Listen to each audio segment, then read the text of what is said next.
Morning, अस्सलाम वालेकुम। मैं हूं आपके साथ साइमा और आप देख रहे हैं खबरों की दुनिया। खूबसूरत सुबह के साथ आइए नजर डालते हैं इस वक्त की कुछ अहम खबरों पर। उम्मीदवारों के ऐलान के बाद ममता के खिलाफ कार्यकर्ताओं का विरोध सामने आया है। पोस्टर लगाकर उन्होंने प्रदर्शन किया। गौरतलब है कि प्रत्याशियों का ऐलान करते हुए ममता बनर्जी ने कहा कि आज हम 291 उम्मीदवारों की सूची जारी कर रहे हैं। इनमें से 50 महिलाएं और 42 मुस्लिम उम्मीदवार हैं। उत्तरी बंगाल की 3 सीटों पर हम अपने प्रत्याशी नहीं उतार रहे। आपको ये भी बता दें कि टीएमसी की इस लिस्ट में 114 नए चेहरों को जगह दी गई है। वहीं पार्टी ने 5 मंत्रियों समेत कुल 28 मौजूदा विधायकों को इस बार चुनाव के लिए मौका नहीं दिया है, जिसके बाद से पार्टी के खिलाफ खुलेआम कार्यकर्ताओं का विरोध देखने को मिल रहा है।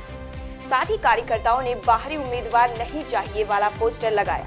गौरतलब है कि तृणमूल कांग्रेस ने मिदनापुर, 24 परगना समेत कई जिलों में बाहरी उम्मीदवारों को टिकट दिया है। आपको बता दें कि आगामी 10 मार्च को ममता नॉमिनेशन करेंगी। इसके साथ ही ममता ने आगे कहा, मैं तेजस्वी यादव, अरविंद केजरीवाल, हेमंत सोरेन और शिवसेना को समर्थन देने के लिए धन्यवाद करती हूँ। उन्होंने आगे कहा कि मैं 9 मार्च को नंदीग्राम भी जा रही हूँ। 10 मार्च को हल्दिया में नॉमिनेशन करूंगी। आपको बता दें कि ममता बनर्जी पहली बार नंदीग्राम विधानसभा सीट से चुनाव लड़ेंगी। इस सीट का प्रतिनिधित्व 2016 में शुभेंदु अधिकारी ने किया था, जबकि 2011 में तृणमूल कांग्रेस के एक अन्य उम्मीदवार ने इसका नेतृत्व किया था। मुख्यमंत्री ने कहा कि इस बार हमने युवाओं और महिलाओं उम्मीदवारों पर जोर दिया है। सीएम ममता बनर्जी ने लगातार तीसरी बार सत्ता में लौटने का दावा करते हुए इसे सबसे आसान चुनाव करार दिया है। ये पूछे जाने के बाद कि क्या 1998 में तृणमूल कांग्रेस की स्थापना के बाद से पार्टी का ये सबसे कठिन चुनाव होने वाला है, तो उन्होंने कहा कि ये हमारे लिए आसान चुनाव होगा। वहीं अगर बात करें ब्राजील की, तो ब्राजील में कोरोना के हालात पर WHO ने चिंता जताई है और सभी देशों से सतर्क रहने की अपील भी की है। ब्राजील में इस सप्ताह कोरोना के चलते मृत्यु के रिकॉर्ड आंकड़े दर्ज किए गए, जिसके चलते यहाँ की स्वास्थ्य सुविधाएं बुरी तरह से चरमरा गई। भारत में भी कोरोना वायरस के नए स्ट्रेन के मामलों में भी तेजी से इजाफा हो रहा है। इस दौरान कोरोना वायरस को लेकर विश्व स्वास्थ्य संगठन WHO ने सभी से सतर्कता बनाए रखने की अपील की है। साथ ही WHO के अधिकारियों ने कहा कि कोविड-19 का टीका आने के बाद भी ये जरूरी है कि हम सतर्क रहें और इससे कोरोना महामारी के खिलाफ हमारी इस लड़ाई में भी किसी तरह की ढीलापाली नहीं करनी चाहिए। ब्राजील में मिले कोरोना के नए वेरिएंट पर चिंता जताते हुए WHO के अधिकारियों ने कहा कि ये दूसरे देशों में भी फैल सकता है। WHO के इमरजेंसी एक्सपर्ट माइक रियान ने एक प्रेस वार्ता में कहा कि हमें लग रहा है कि इस महामारी से पार पाया जा चुका है, लेकिन ऐसा बिल्कुल भी नहीं है। अगर किसी देश में सतर्कता नहीं बरती जाएगी तो उसका अंजाम उन्हें भुगतना पड़ेगा। साथ ही आपको ये भी बता दें कि WHO के डाटा के अनुसार वैश्विक स्तर पर एक बार फिर कोरोना के मामलों में वृद्धि दर्ज की गई है, जिस पर रियान ने कहा कि लगभग सभी देशों में वैक्सीन की आपूर्ति ने इस लड़ाई में उम्मीद जरूर जगाई है, लेकिन इसके चलते ध्यान भटकने का भी खतरा बरकरार बना हुआ है। ब्राजील समेत दुनिया के तमाम देशों को इस वक्त अतिरिक्त सावधानी बरतने की जरूरत है। WHO के प्रमुख टेड्रोस अधानोम घेब्रेयेसस ने भी ब्राजील के हालात पर चिंता जताते हुए लोगों से सावधान रहने की अपील की है। साथ ही उन्होंने ब्राजील अपने वहां उपजे हालातों को लेकर संवेदनशील नहीं हुआ तो जल्द ही उसके पड़ोसी देशों को भी इसका अंजाम भुगतना पड़ेगा।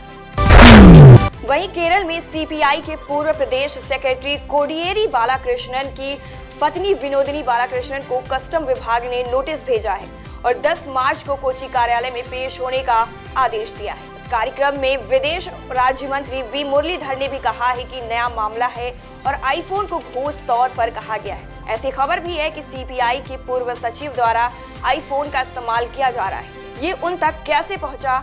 कस्टम का ये आरोप है कि विनोदिनी काफी कीमती आईफोन का इस्तेमाल करती हैं, जो कि यूनिटैक बिल्डर्स के मैनेजिंग डायरेक्टर संतोष एपन ने दिया है। साथ ही ये भी बताया है कि जिन अतिथियों ने 2 दिसंबर 2019 को यूएई नेशनल के समारोह में शिरकत की, उन्हें बतौर तोहफा देने के लिए ये आईफोन खरीदे गए थे। इसे स्वप्न सुरेश के सलाह पर खरीदा गया था, जो सोने की तस्करी मामले में आरोपी। कस्टम अधिकारियों को जब ये बात मालूम हुई कि संतोष एयप्पन द्वारा वितरित 6 मोबाइलों में से एक विनोदिनी के पास है, तब उन्होंने कार्यवाही की शुरुआत की। इस मोबाइल की कीमत 1.13 लाख रुपए है।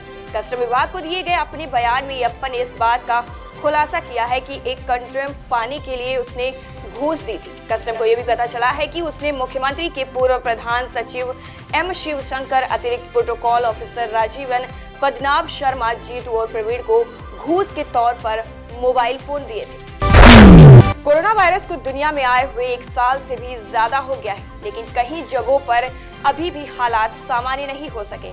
वहीं वायरस के मद्देनजर भारत के सुप्रीम कोर्ट में भी उपायों का पालन करते हुए फिजिकल सुनवाई को बंद कर दिया गया है, जिससे शारीरिक दूरी का ध्यान रखा जा सके। हालांकि भारत में धीरे धीरे सभी स्थानों पर हालात सामान्य होते जा रहे हैं। वहीं काफी समय से मांग भी उठ रही है कि अदालत को पहले की तरह फिजिकल सुनवाई को दोबारा शुरू कर देना चाहिए, जहां अब इसके संकेत भी मिल रहे हैं। एक रिपोर्ट के मुताबिक सुप्रीम कोर्ट 15 मार्च से हाइब्रिड तरीके से फिजिकल सुनवाई की शुरुआत करेगा। ऐसा भी बताया गया है कि सुप्रीम कोर्ट 15 मार्च से प्रयोगात्मक आधार पर हाइब्रिड सुनवाई यानी शारीरिक और आभासी की शुरुआत करेगा। सुप्रीम कोर्ट का कहना है कि मंगलवार, बुधवार और गुरुवार को सूचीबद्ध मामले, जिनमें अंतिम सुनवाई सहित अन्य मामलों को हाइब्रिड तरीके के माध्यम से सुना जाएगा। आपको बता दें कि कोरोना महामारी के कारण सुप्रीम कोर्ट में लंबे समय से वीडियो कॉन्फ्रेंसिंग के जरिए वर्चुअल सुनवाई हो रही है। अब से 1 महीने पहले बार काउंसिल ऑफ इंडिया ने मुख्य न्यायाधीश S.A. बोबडे के हवाले से बताया था कि सुप्रीम कोर्ट में जल्द ही हाइब्रिड तरीके से फिजिकल सुनवाई शुरू की जाएगी। उस वक्त बताया गया था कि सुप्रीम कोर्ट में फिजिकल सुनवाई बहाल कराने के लिए मुख्य न्यायाधीश S.A. बोबडे और solicitor general Tushar Mehta, bar association of India के अध्यक्ष मनन कुमार मिश्रा और सुप्रीम कोर्ट बार एसोसिएशन के प्रतिनिधियों ने बैठक कर इस विषय पर विचार विमर्श भी किया था। इस संबंध में जारी बयान के अनुसार मुख्य न्यायाधीश ने कहा था कि सभी जज फिजिकल सुनवाई शुरू करने के पक्ष में। इस संबंध में सुप्रीम कोर्ट को रास्ता निकालना है। इस काम को धीरे धीरे अंजाम दिया जाएगा। एक्ट्रेस तापसी पन्नू ने अपने ट्विटर अकाउंट पर एक के बाद एक 3 ट्वीट किए हैं। इन ट्वीट में उन्होंने एक चेक, एक बंगला जो कि पेरिस में है और 2013 में पड़े एक रेड के बारे में लिखा है। तापसी ने अपने ट्वीट में लिखा, पेरिस में मेरा एक कथित बंगला है जिसकी चाबी वो पेरिस में रखती हूँ, उसे ये ढूंढ रहे हैं। मैं अक्सर वहाँ छुट्टियाँ बिताने जाती हूँ। वहीं दूसरे ट्वीट में वो लिखती हैं कि एक 5 करोड़ के चेक की कथित रसीद ढूंढ रहे हैं। वहीं तीसरी और आखिरी ट्वीट में उन्होंने लिखा, मेरी याददाश्त में मुझे याद है कि साल 2013 में भी फाइनेंस मिनिस्टर ने भी रेड की थी। ये ज्यादा सस्ती नहीं है। हालांकि उन्होंने ये सारी बातें आयकर विभाग और सरकार पर कटाक्ष करते हुए लिखी। तापसी के ट्वीट के अनुसार रेड के दौरान इस बात का दावा किया गया है जिसकी चाबी वो मांग रहे हैं। आयकर विभाग ने भी दावा किया है कि उनके पास 5 करोड़ रुपए की रसीद भी मिली है। वहीं फाइनेंस मिनिस्टर ने भी दावा किया है कि साल 2013 में तापसी के यहाँ रेड पड़ी थी। आपको बता दें कि तापसी पन्नू के तीनों ट्वीट ट्विटर पर तेजी से ट्रेंड हो रहे हैं। इस पर सोशल मीडिया पर फैंस लगातार अपनी प्रतिक्रियाएं भी दे रहे हैं। इनकम टैक्स की रेड के दौरान बॉलीवुड के कई कलाकार तापसी के समर्थन में भी आए। पाकिस्तान में एक बार फिर से हिंदू समुदाय के खिलाफ क्रूर हिंसा का एक मामला सामने आया है। पाकिस्तान में एक ही हिंदू परिवार के 5 लोगों के शव रहस्यमयी परिस्थितियों में उनके घर के अंदर मिले हैं। इस घटना के बाद पाकिस्तान में हिंदू समुदाय काफी डरा हुआ नजर आ रहा है। समाचार एजेंसी ANI ने पाकिस्तान के द न्यूज इंटरनेशनल के हवाले से बताया कि इस हिंदू परिवार के सदस्यों के शव रहीम यार खान शहर से 15 किलोमीटर दूर अबू धाबी कॉलोनी में उनके घर में मिले। इन सभी लोगों की किसी धारदार हथियार से गला रेत कर हत्या कर दी गई। पुलिस ने चाकू और कुल्हाड़ी सहित हत्या के हथियार बरामद कर लिए हैं। इससे पहले बीते साल पाकिस्तान में एक हिंदू मेडिकल छात्रा की मौत हो गई। कॉलेज ने जहां इसे आत्महत्या का मामला बताया था, वहीं उसके भाई ने इसे हत्या करार दिया था। इसके बाद छात्रा की मौत मामले में नया खुलासा तब हुआ था जब पाकिस्तान में हिंदू छात्रा की मौत से जुड़े मामले में एक बड़ा खुलासा हुआ था। हिंदू छात्रा की मौत से जुड़ी अंतिम पोस्टमार्टम रिपोर्ट में चौंकाने वाला खुलासा हुआ था। इस रिपोर्ट में कहा गया था कि हिंदू छात्रा की हत्या करने से पहले उसके साथ दुष्कर्म किया गया था। आपको बता दें कि सितंबर महीने में एक हॉस्टल के कमरे में इस हिंदू छात्रा की संदिग्ध परिस्थितियों में शव मिला था। उसके बाद से ही इस मामले में हत्या के पीछे की वजह को तलाशा जा रहा था। वहीं अगली खबर अब असम से है, जहां पर 2014 में पूर्व अतिरिक्त पुलिस अधीक्षक गुलजार हुसैन की हत्या के मामले में राष्ट्रीय जांच एजेंसी NIA ने आज विशेष ANI अदालत के समक्ष 3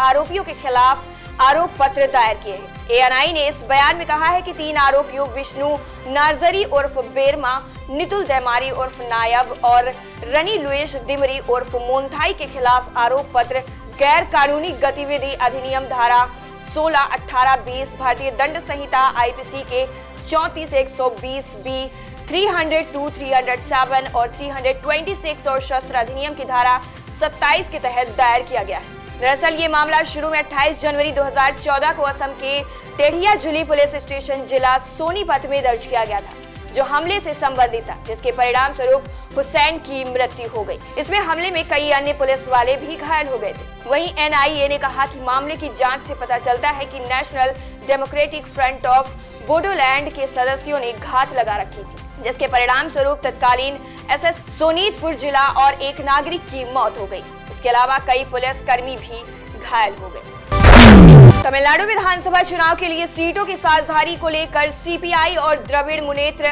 कड़गम के बीच एक दूसरे की वार्ता भी बेनतीजा रही, जहां सीपीआई राज्य महासचिव के बालकृष्णन और पार्टी के अन्य सदस्य जी रामकृष्णन व महेंद्रन ने द्रमुक नेताओं से अविरले स्थित डीएमके मुख्यालय में मुलाकात की। इस बैठक के बाद बालकृष्णन ने बताया कि सीपीआई और डीएमके के प्रतिनिधिमंडल ने सीट शेयरिंग पर चर्चा की।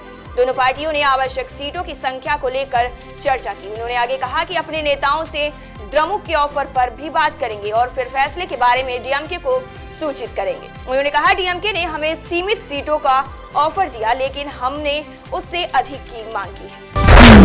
अमेरिका के 30,000 से ज्यादा संगठनों पर हुए साइबर हमलों से अमेरिका को निजात नहीं मिल पा रही है। एक बार फिर अमेरिका में व्यापक पैमाने पर हैकरों ने हमला कर दिया है। इन हमलों का शिकार अमेरिका के लगभग 30,000 संगठनों को बनाया गया है। इसमें सरकारी संगठनों के साथ ही वाणिज्यिक संस्थान भी शामिल हैं। ये हमले चीन में बैठे हैकरों ने किए। ग्रैप्स ऑन सिक्योरिटी के अनुसार चीन स्थित एस्पिंजरेज ग्रुप ने इस बार हमलों के लिए माइक्रोसॉफ्ट के एक्सचेंज सर्वर ईमेल सॉफ्टवेयर की 4 कमजोरियों का फायदा उठाया है, जिसके माध्यम से वो हजारों संगठनों के नेटवर्क में घुस गए और नुकसान पहुंचाया। उसने सिस्टम में पहुंचकर मॉलवेयर डाल दिए। माइक्रोसॉफ्ट ने अभी ये नहीं बताया है कि हमले में कितना नुकसान हुआ है। इसकी जानकारी मिली है कि 30,000 से ज्यादा संगठन इन हैकरों का शिकार हुए। ग्रैप्स ऑन सिक्योरिटी के अनुसार अमेरिका के 2 साइबर विशेषज्ञों ने हमले की जानकारी राष्ट्रीय सुरक्षा सलाहकारों को दी है। माइक्रोसॉफ्ट ने एक्सचेंज सर्वर की कमजोरी दूर करने के लिए तत्काल कई सुरक्षा अपडेट्स भी जारी किए हैं और इन सभी को इंस्टॉल करने के लिए भी कह दिया है। वहीं अपने ऐतिहासिक इराक दौरे में पोप फ्रांसिस ने शिया इस्लाम में सबसे वरिष्ठ मौलवियों में से एक ग्रैंड अयातुल्लाह अली अल सिस्तानी से मुलाकात की। आपको बता दें कि 7 मार्च को पोप फ्रांसिस आतंकी समूह इस्लामिक स्टेट के पूर्व गढ़ मोसुल का दौरा करेंगे और चर्च स्क्वायर में मताधिकार की प्रार्थना भी करेंगे। पोप की सुरक्षा सुनिश्चित करने के लिए कुछ 10,000 इराकी सुरक्षा कर्मियों को तैनात किया गया है। गौरतलब है कि दशकों तक इराक में चले युद्ध के दौरान ईसाई समुदाय के लोगों की संख्या में कमी आई है, जिसके बीच पोप फ्रांसिस शुक्रवार को बगदाद पहुंचे। फिलहाल अभी के लिए मुझे दीजिए इजाजत और नई ताजा तरीन खबरों के लिए जुड़े रहिए मेरे साथ और देखते रहिए खबरों की दुनिया।